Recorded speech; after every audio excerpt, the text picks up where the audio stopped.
Hey guys, it's been a while since I've posted any videos on YouTube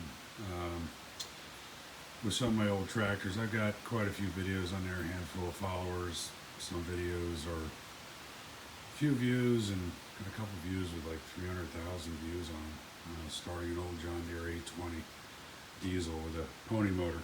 That took off pretty good. But excuse the background noise, we got Hurricane Fred passing by here today, and it's pouring rain 1 minute and windy, and the next thing it's sunny, so you know how it goes. Anyway, it's been a busy year and a half, as everybody knows, with all this crap going on, and I work in a hospital, so I haven't had much time to do anything, so things are slowing down a little bit. I can get my hands back into some of these projects I started on a while ago. But today I just wanted to go over what I'm working on now. This is a 1926 International McCormick Deering 1530. It's an early one. The serial number tag is not there, but I do have the serial number on the engine. I don't know if you can see it here. Let's see if we can get in there. 36552, I think that says. So that makes it a 1926. This is an early one. It has the round governor, which I'm not sure what year they got rid of that. This was made obviously for about, I think it was about 3-4 years before this. I think it was around 1921 they started these. So it has the early round governor. It also has the Arrow, split door Arrow magneto, which is correct for this if you look at the books. I happened to find this one on eBay probably 15 years ago. Somebody had polished it up real nice, and it's got a nice hot spark, so it's going to go on this tractor. I actually bought that before I bought the tractor. It also has the original Ensign carburetor, which IH used. Let me see if I can get a picture of that over here. Excuse the mess. Got a lot of things going on here. But this is the Ensign split door, or the Ensign carburetor that we used. It's a dual chamber carburetor, because this tractor obviously ran on gasoline and kerosene, which I believe went through the top chamber here, and then the lower chamber was used for the water tank. There's actually 3 tanks on this tractor that one took water, and you can actually inject water to help burn off some of the carbon in the cylinders. When you're running on kerosene, it gets carboned up pretty fast. So you have this tank right here. It's split here by these straps. You have the big tank, which would be the kerosene, okay, and back in the day, and then you have the back tank here, which would be probably your starting tank for gasoline. So you actually have 3 tanks on this tractor, and they're all in really good shape. The tractor's in pretty decent shape overall. It's got a weld job here on the steering column, but I have a new steering column for it. It's got a lot of surface rust on the fenders, but this is the way I picked it up years ago. Brought it back from Iowa from a friend of mine out there. This is originally steel wheels, obviously, and somebody back in the day put some tractor rubber on there, and you see it's old tractor rubber, it's cracked, but this way you can drive it around without bumping all over the place with the steel cleats. Same with the front wheels. They put them on, the rubber on there, and took the cleats off, or the steering bands would be on the front. So pretty solid tractor. Everything's here. I got the side curtains in the hood for it. They're not the best, but they're pretty decent. So what I've done so far on this tractor is, it was stuck when I got it. A mouse had gone up inside the manifold and built a nest in the number 1 cylinder there, and you know what mice do.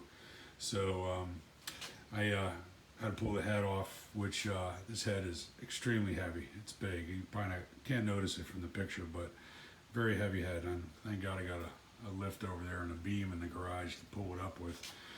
But I was able to, knock the pistons free without much effort. Took them out, honed the cylinders really good. The cylinders were pretty nice shape. Got all new valves for the head, cleaned up the head, did the seats on it. All brand new valves in there. It's original springs and keepers and everything, push rods. But this is interesting with the early 1530s. Okay. Ooh. Sorry about that. A little bit of thunder in the background there. Okay. So with the original 1530s, the block, the push rods and the lifters and everything were exposed. Okay, they didn't complete the block all around the side here. Okay, so you can see the push rods all go down through the head and then down into the lifters, which are held in by those keepers there. I've taken all those out and cleaned them up really good. All right, and then the head actually, I don't know if you can see this, I'm gonna get a light here. The head actually overlaps or hangs over the cylinders. Okay, it's pretty interesting. The later tractors, they brought the block all the way around the side, and all the push rods and lifters were enclosed. So what they have here is this panel. Okay, this panel goes along the side there, covers all that up, and some more lightning and thunder. There's a big one. So in this groove right here, there was felt in here, top and bottom, which would make your seal underneath the head and your seal down here on the block. So I've got some new felt I'm going to be putting in there to seal it all up. The bearings are really good in this. Has still had quite a bit of shims, which was good. I put new rings on it, on all the pistons, obviously. Honed the cylinders, which, like I said, were pretty good. And let's see, what else did we do? Got all the bearings set, and you got a piece missing here. The guy that moved the tractor before I picked it up busted that, so I have another piece to replace that. The manifold, okay, this is where the carburetor goes on to. I don't know if you can see it, it's not much light here, but it had two burn throughs right here, and that's the exhaust comes out of here. A little bit of exhaust comes out of here to warm the carburetor, to warm the mixture or kerosene that's going in. Then you have your main muffler right here where the bulk of the exhaust goes out. The top of the manifold is really nice shape. Obviously this had the two issues with it, but other than that, it's really solid. What else? I had to get a new water pipe. That was all rotted through. My buddy out in Iowa had another one of those. So we're getting close. It's a big tractor. I'm about 6 foot, and this thing's just about even with my head. And the steering wheel stands a lot higher. So it's a beast of a tractor. I think the book says it weighs around 6,000 pounds, or just shy of 6,000 pounds. So a beast of a tractor for its days. But anyway, not much left to do here. I got the rockers in the box here. I'm going to clean them up today, drop them on.